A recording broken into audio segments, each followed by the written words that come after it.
김성환의 시사야.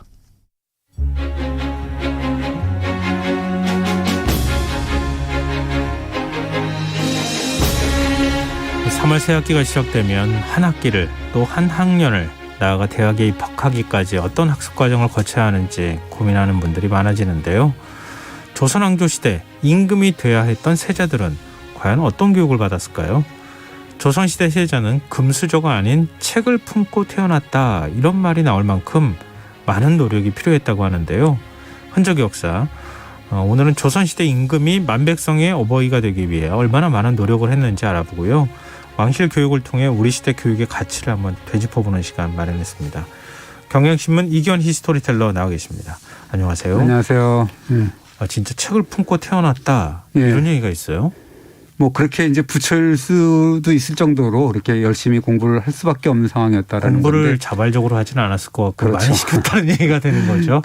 그 태어나기 전에 이제 궁중의 태교법에 따라서 태교를 일단 했고 태어나자마자 뭐 탯줄 태반을 길지에 좋은 땅에 묻어두는 그런 안태의식을 했다. 그건 지난번에 말씀드린 것 같고요.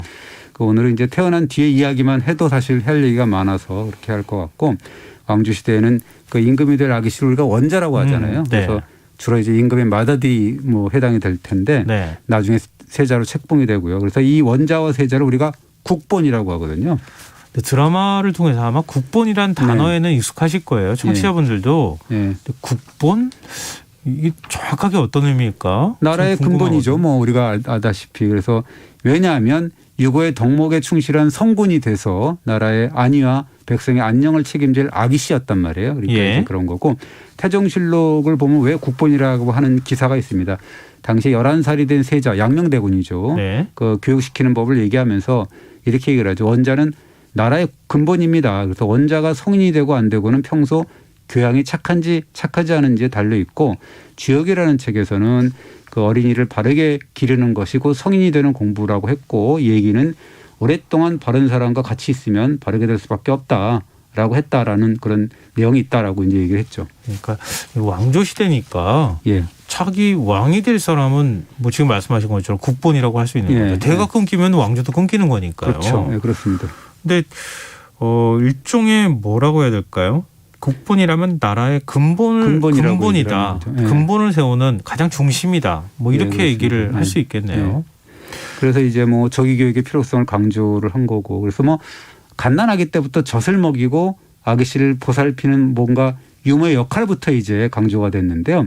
그러니까 갓난아기의 성품이나 기질이 유모를 이제 담는다, 이렇게 또 얘기를 했어요. 그래서 유모는 정신이 맑고 건강하고 뭐 이렇게 질병이 없고 희로애락의 감정을 조절할 줄 알아야 된다라는 이야기가 있었고, 동의보감을 보면 술도 자주 마셔서는 안 된다, 유모가. 그리고 특히나 성생활도 제대로 하면 안 되고, 성생활을 할 때는 절대 젖을 먹여서는 안 된다 당부를 했는데, 뭐 성욕이 동하면 뭐 젖에 바로 영향을 미친다, 뭐 이런 이야기를 했었죠. 그렇게 엄격하게 관리를 한다, 이제 이런 그렇죠. 얘기인데, 예. 뭐 그렇게 보면 유모가 원자의 첫 번째 스승이 되는 거네요. 네, 그렇습니다. 그래서 율곡이는 유모를 고르는 것이 결국은 아기의 스승을 뽑는 것이다라고 해서, 뭔가 갓난아기가 비록 알아듣지는 못해도 네. 유모의 언행으로 몸으로 취득을 하게 되고, 그것이 그렇죠. 바로 유학이 강조하는 조기 교육이다, 이렇게 본 거죠. 근데 임금 아버지 어머니 사실은 그 세자는 잘 보기 어려울 것 같아요. 제가 볼 때. 예. 유모가 옆에서 그렇게 많이 봐주면은 유모가 엄마라고 착각할 것 같아요. 예, 그러니까 이제 갓난아기 때부터 맺었잖아요. 유모와 그 원자 사이가. 그래서 피를 나는 모자 사이 이상이었다라는 거여서 예. 원자가 나중에 뭐 임금이 되면 자기를 이제 당신을 키워준 유모를 봉보부인이라 그래가지고 외명부 종일품이라고 하는데요. 이 종일품은 지금으로 따지면 장관보다도 높은 그런 품계였어요. 네. 그래서 뭔가 부작용도 있었죠. 왜냐하면 이제 성종 같은 경우인데 13살의 나이에 갑작스럽게 임금이 되거든요, 이분이. 근데 성종을 키운 유모가 이제 졸지에 봉보부인으로 출세를 합니다. 예. 그러면서 이제 어린 임금이니까 인사청탁을 해요. 그러니까 이제 성종이, 어린 성종이지만 네가 지금 무슨 뇌물을 받고 나한테 이런 청탁을 하느냐. 내가 나이가 어리다고 그렇게 무시하는 거냐. 그리고 내 정치를 지금 망치려고 하느냐. 다시 한번 청탁을 하면 가만두지 않겠다라고 이 유모를 그렇게 매섭게 질타를 했다라고 합니다. 13살이요? 예. 그렇죠. 13살 유모에게 그렇게 유모를 그렇게 그러죠. 꾸짖어요? 예. 성종이 성군이라고 보통 얘기가 버금간다고 하죠. 이게 세종에 네. 버금가는 분을 이제 성종이라고 하는데 그래도 그 후에도 이제 그 유모니까 그렇게 많이 꾸짖지는 못했던 것 같아요. 그래서 성종의 유모가 그 봉보분이라는 지위를 이용해서 뇌물도 많이 받았고 이 사람이 신분이 천민이었다고 하는데 그 남편까지도 당상관이 됐다고 하죠. 그래서 성종 역시도 유모는 멀리 했는데 그 이후에 그럼에도 불구하고 나중에 유모가 죽으니까 장례를 후하게 치러졌다라고 합니다. 그냥 부모처럼 여겼다는 얘기가 되는 거네요. 예, 그렇습니다. 그래서 뭐 희대의 폭군이라는 연산군도 이 유모 최씨만큼은 끔찍하게 여겼다고 하는데 유모가 임금을 믿고 하도 이게 나쁜 짓을 많이 하니까 탄핵 상소가 막 올라오는 거예요. 저 유모 좀 안 되겠다라고. 근데 연산군이 야, 저 유모가 아니었으면 내가 임금이 됐겠냐라고 하면서 뭐 일축을 하고 이렇게 감싸줬다고 하면서 나중에 유모가 죽으니까 연산군이 3일간 조회를 정지하고 성종 때 유모를 이렇게 장례 뭐 치러준 그런 수준으로 장례를 치러라라고 특별 명령까지 내렸다라고 하죠. 나중에 유모의 역사를 따로 정리해도 될 것 같다는 생각이 드네요. 예. 근데 세자가 이렇게 갓난아기 시절을 좀 지나면 네. 그 다음에는 어떤 교육을 받게 됩니까? 그 원자 아기 씨의 보양을 맡는 부서를 이름 그대로 보양청이라고 했거든요. 그래서 실무 보양관이 이 서책 담당, 숙직 담당, 글씨 담당, 심부름 담당 이런 식으로 해서 한 10여 명으로 구성이 되고 그래서 세자가 되기 전까지 갖춰야 될 덕목 이런 것을 쌓도록 가르쳤죠. 이 어린 나이에서부터 보양청이라는 관청이 따로 있었어요? 그렇죠. 이렇게 따로 세운 거죠. 이거 별도의 교육기관을 둔 거나 다름이 없는 거네요. 그렇죠. 한 사람만을 위한 교육기관인데 이 갓난아기 때부터 사실은 두각을 나타낸 분이 바로 이제 우리가 아는 정조임금인데요. 네. 어릴 때부터 북과 먹을 가지고 놀았고 책 읽는 신용을 했고 뭐 효자와 공자 일생을 그린 그림을 보면서 흉내내기 하고 뭐 이런 식으로 어떻게 보면 전형적인 영재의 어떤 그런 모습을 보여주는 건데 네. 그 보양관의 교육이 시작됐을 때는 날이 밝기도 전에 계속 먼저 일어나갖고 머리 빗고 뭐 세수하고 이런 식으로 해서 독서를 너무 해서 어머니인 해경궁 홍씨가 걱정을 많이 했다 그러죠. 제발 좀 늦게 좀 일어나라 했는데도 불구하고 정조가 어머니가 걱정될까 봐 일찍 일어나면서도 이 아침마다 등잔 그림자를 이렇게 가리고 몰래 세수하고 빗질도 했다 뭐 이런 이야기를 하더라고요. 저도 부모 입장이지만 네. 이렇게 하면요. 흐뭇하면서 예. 아유 그러지 마라 이렇게 얘기하는 게 부모의 마음에 말은 그러지 마라 해도 속으로는 좋고 그렇죠. 그러니까요. 아무래도 예. 이게 이제 부모 마음인 것 같은데요. 예. 이 정조에 버금가는 분이 이제 중종의 원자인 인종이라는 분이었어요. 인종. 네. 지금으로 따지면 한 3살도 안 되는 그 나이였는데 천자문을 다 외우고 한문 학습서인 유합이라는 것을 절반이나 외웠다고 하죠. 그래서 중종이 야, 어머 너는 어떻게 한 번 들으면 그렇게 외우니까 이게 보통 알겠냐 이런 식으로 이제 칭찬을 했다라고 하는 거죠. 그래서 이 중종이 자기 어린 그런 아들 인정을 세상에 둘도 없는 천재로 여겼다라고 하는 거죠. 그 부모의 착각 중에 하나. 네. 내 아이가 다 천재인 줄 안다. 저도 어렸을 때는. 옛날에 우리 딸이 천재인 줄 알았어요. 참 부모들은 뭐 임금이나 백성이나 네, 마찬가지 마찬가지인 것 심정이었을 같습니다. 것 같은데 네. 어쨌든 근데 중종은 천재다라고 하면서도 아들한테 훈계를 하죠. 학문에 게을리하지 말고 스승을 존대하고 뭐 재물도 불리지 말고 여색도 가까이 하지 말고 얘가 아니면 보지도 듣지도 말하지도 행동하지도 마라. 그리고 소인과 가깝게 지내지도 말고 난잡한 놀이를 좋아하지도 마라라고 칭찬을 하면서도 이렇게 경계를 하고 그랬다 그럽니다. 그러면 일종의 이렇게 교육시키는 방식으로 보면 예. 막 뭐랄까요? 영재 교육을 하는 거예요? 교육의 영재 스타일이 어떻게 되는 교육이죠. 거예요? 영재 교육을 하면서 처음부터 이렇게 스파르타식으로 하면서도 뭐 생활 교육도 하는 그런 경우인데요. 이게 사실은 그 임금이 될 아들이잖아요. 그리고 그것은 그 아들이 원치 않든 해야 되잖아요. 그 그렇죠. 상황은. 예. 그러니까 상당히 불쌍한 존재이기도 하지만 예. 그런 아들이니까 공부도 공부지만 만백성의 어버이가 될 자질을 먼저 생각을 한 거고 그래서 이 원자 아기씨가 4살이나 5살이 되면 그 원자 교육은 세자로 책봉되기 전까지 강학책이라는 기관에서 또 맡았습니다. 그래서 이 강학청의 첫 번째 의식이 네. 이 어린 원자하고 스승의 상견례였어요. 근데 사실은 원자의 지위가 높잖아요. 그쵸. 높긴 높지만 예. 애지 않습니까? 예. 코올리게였기 때문에 예. 되게 늑수구리한 그런 재상급 스승을 맞이하는다는 것은 사실은 좀 쉽지 않은 일이었죠. 아니 4-5살 정도면은 낯선 사람이어가지고 이놈 이렇게 하기만 해도 놀랄 텐데. 울었을 것 같죠. 요즘도 네. 그렇잖아요. 그 나이 뭐 드신 분들이나 저 같은 사람이 가도 이렇게 되게 뭐 경계하고 우는 애들도 그렇죠. 있고 그렇지 않습니까? 그러니까 이 현종 때의 일인데 현종이 이제 원자인 숙종이 이제 아들이었는데 이 숙종의 강학청 설치와 관련해서 이렇게 뭐 얘기를 했다 그러죠. 아마 울었나 봐요. 이게 수염 난 사람들을 보면. 그래서 야, 우리 원자가 수염 난 사람들을 보면 굉장히 싫어해. 그러니까 일단은 그 어르신 분들이 좀 한 사람씩 들어와서 네. 원자하고 좀 한 사람씩 친해진 다음에 이렇게 가르쳐라 이렇게 그 수업하면 어떻겠냐라는 실록이 있고 그것을 알았습니다 하고 이렇게 그 인정을 해주는 또 스승들의 이야기가 있습니다. 뭐 이해가 가네요. 예. 근데 강학청 수업은 어떤 걸 가르치는 거예요? 주로 이제 원제 공부라는 거는 아까도 얘기했던 천자문이나 유학 같은 거로 한 글자씩 글자를 배우고 네. 배운 글씨를 복습한 다음에 새로운 글자를 이렇게 더하는 식으로 진행됐고 가장 중요한 것은 생활 예절이었죠. 그래서 뭐 스승 앞에서 자세를 가다듬는 거, 그다음에 부모님께 문안 드리는 거 이런 것들을 이제 가르쳤다 그러고 그 지금 보면 정조와 사도세자 이런 분들의 원자 세손 시절에 그런 그 남긴 글씨들이 있습니다. 보면은 되게 못 쓴 것 같기도 하지만 어린아이 같은 그 전형적인 어린아이 글씨들이 남아 있죠. 그래서 학습에 들어가기 전에는 뭐 원자한테 조총 2숟가락을 먹였다 뭐 이런 기록도 남아 있더라고요. 왜 조총을 먹여요? 당 보충하잖아요. 우리가 뭐 당 떨어진다고 하는데. 그래서 머리 회전이 빨라지는 거예요. 예, 그래서 이 흡수가 빠른 당분을 섭취시키면 뭔가 뭐 수업 전에 머리를 맑게 한다 뭐 이런 거에 있었나 보죠. 그래서 머리가 좋다는 뭔가 콩 관련 주전부리 이런 것들도 먹였고 그렇다고 하고요. 학습 뒤에는 오칠을 한 목욕탕에서 소금물에 따뜻하게 소금물에 이렇게 받아놓고 목욕을 시키고 뭐 이랬다라고 합니다.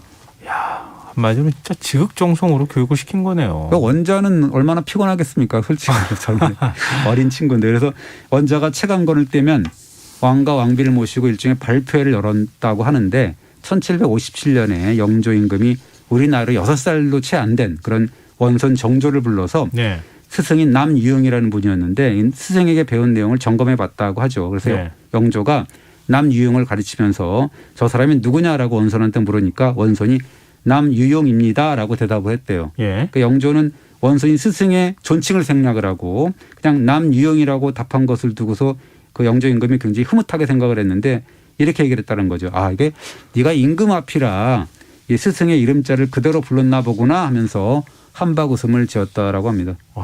영조로서는 얼마나 귀여웠을까요? 그렇죠. 아들은 뭐 그렇게 죽고 뭐 해가지고. 손자인데. 예, 그렇습니다. 그래서 영조가 공부한 내용을 줄줄 외는 원손한테 야, 외우는 소리가 쇳소리처럼 쨍쨍하구나라고 즐거워하면서 스승한테 이렇게 물어봤다 그러죠. 경위 시험을 보면서 혹시 낙제점을 원손한테 준 적이 있느냐라고 물어봤다는데요. 이 스승 남유용이 아닙니다. 원손이 늘 잘 외우고 그래서 낙제점을 주고 싶어도 줄 수가 없었습니다라고 대답을 했다 그럽니다. 그 완전히 100점 대답이죠. 그래서 영조가 너무 기뻐서 눈물까지 흘리면서 스승한테 호피를 내렸다고 합니다. 그 귀한 호랑이 가죽을. 그렇습니다. 그럼 일종의 부상. 우리 손자 예. 정조 잘 가르쳐줘서 고맙다 이런 뜻인 거네요. 예, 그러면서 이제 영조가 한마디 하는데요. 분명히 얘기하는 건 뭐냐면 이거는 경한테 내리는 상이 아니다. 나라의 종사를 위한 것이다라고 하는데요. 그래서 호랑이 가죽을 깔고 앉은 스승이다라는 뜻이다라고 얘기를 했거든요. 그 말은 무슨 말이냐면 호랑이 가죽을 깔고 앉듯이 위엄을 갖추고 원손을 엄하게 가르치라라는 그런 임금의 깊은 뜻이 담겨 있었다라고 해석을 하더라고요. 예. 이 세자관이 이후에는 더 공부시켰을 거 아니겠어요? 예, 그렇습니다. 지금 어린 시절이니까 그렇지만. 왕세자로 공식 책봉되면 본격적으로 이제 제왕학의 수련이 시작되는데 네. 그래서 왕세자로 책봉이 되면 좋은 날 길이를 잡아서 성균관에서 학생의 신분으로 배움을 스승에게 청하는 의식을 치렀습니다. 근데 왕세자가 성균관에서 다른 유생들하고 같이 공부를 해요? 아닙니다. 그건 아니고요. 예. 원래 왕세자 교육은 궁궐내에 설치된 시강원이라는 데서 담당을 했어요. 그런데 왜 굳이 유생들이 공부하는 성균관에서 입학식을 거행한 까닭이 뭐냐? 까닭이 있었는데요. 네. 왜냐하면 망고의 스승인 공자를 비롯한 유교 성현들한테 술잔을 올려갖고 내가 공부를 합니다라는 작헌식이라고 하는데 그걸 올리고 그러고 난 다음에 스승에게 이제 가르침을 청하는데요. 네. 그 의식이 3번을 왔다 갔다 합니다. 그걸 왕복도라고 하는데 딱 가서 가르쳐 주십시오 하면 저는 능력이 안 됩니다 하고 그런 과정을 3번을 거쳐서 겨우 이제 스승이 이제 그럼 허락을 해주거든요. 네네. 그러면 이제 그런 의식을 통해서 왕세자 역시도 학생 출신임을 천하에 알린다라는 의미가 있었고요. 그 순조의 아들인 효명세자의 입학 장면을 그린 그림을 보면 학생 자격으로 성균관에서 스승에게 이제 정중하게 가르침을 청하고 스승이 허락한 다음에 수업에 임하는 의식이 그대로 그림에 나와 있는데요. 세자가 보면은 그 그림을 보면 학생 자격으로 서쪽에 서 있거든요. 네. 이 서쪽의 동쪽에 비해서는 낮은 위치란 말이에요. 그래서 세자가 학생 자격으로 서쪽에 서서 높은 자리인 동쪽에 앉은 스승에게 예물을 바치고 이 배우는 장면 이런 것들이 이제 눈에 띕니다. 그럼 시강원에서 교육을 받을 때는 예. 이것도 역시 임금을 위한 그렇습니다. 그래서 교육이겠죠. 임금이 되기 위한 교육이겠죠. 한 분을 교육시키는데 재상권을 포함해서 20명 정도의 스승이 집중 교육을 한 거죠. 20명씩이나 예, 돼요. 그렇습니다. 그래서 하루에 3번은 기본이고 불시에 무슨 밤에도 이렇게 갑자기 배우는 소대와 야대가 있고 제일 중요한 거는 배운 것을 스승 앞에서 외워야 되는 그런 배강이라는 의식이 있고 네. 한 달에 2번씩은 왕과 스승 앞에서 배운 내용을 점검받는 회강이라는 또 의식이 있었습니다. 얼마나 싫었을 것인가요. 그러니까요. 계속 테스트를 받아야 됐잖아요. 예, 그렇습니다.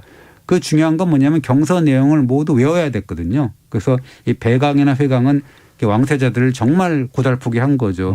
그 영조 때 일인데 배강 때 왕세자의 성적을 일부러 높이 이렇게 조작한 시강관이 추궁을 받았는데요. 그때 네. 세자가 사도세자였는데 이 세자가 이제 배운 경서 내용을 외울 때 좀 빠뜨린 게 있었는데 네. 이게 시강관이 그냥 관례라 그러면서 합격점을 준 거예요. 통이라고 해서. 그러니까 그 사실을 알게 된 영조가 이게 스승이라는 자가 이게 세자를 앞날을 믿고서 벌써부터 이렇게 마음을 맞추려 하느냐 아부하느냐 그러면서 엄히 문책을 했다라고 하고요.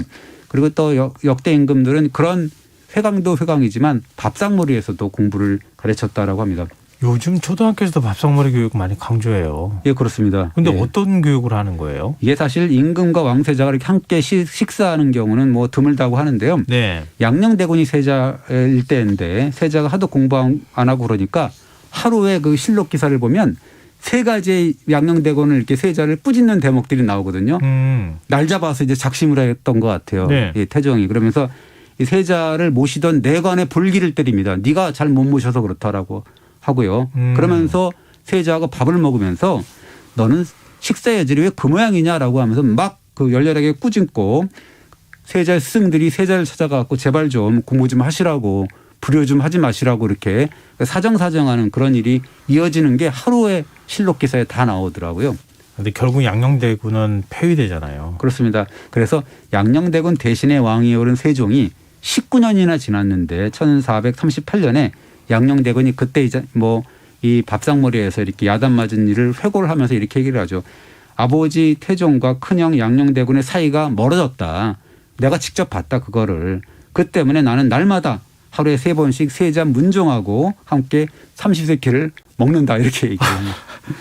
밥이 넘어가겠습니까? 제대로 부담스러워서. 그렇죠. 그래서 밥이 안 넘어갔겠죠. 네. 그러니까 아무리 이제 부자 사이라도 임금인데 네. 넘어갔겠습니까?